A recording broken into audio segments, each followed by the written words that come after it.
Welcome. In this video, I'll show you how to export contacts from Gmail. All right. It is pretty easy to do.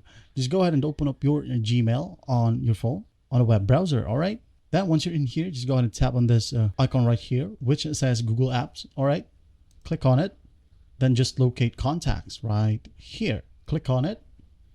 Now it will redirect you to contacts.google.com. All right. So as for a shortcut, you can just go ahead and type in contacts.google.com on your web browser and you'll be landed to this exact page.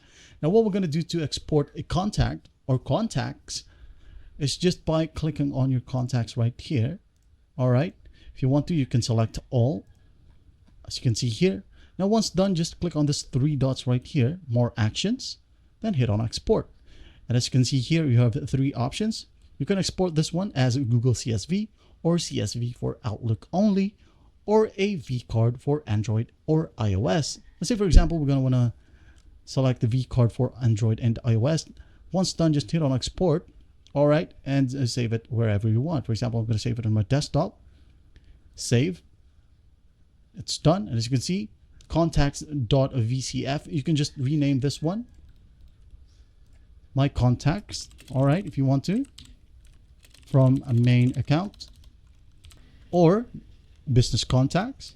If you want to, then hit on enter. Now, if you want to import your contacts files, just go ahead and click on import right here in the same website, contacts.google.com. Again, hit on import, select CSV, all right, or vCard format. Select. Let's go ahead and go to our desktop. Click this one right here, hit open, and just tap on or click import. And there you have it. Well, I hope this video helps, and I'll see you in the next one.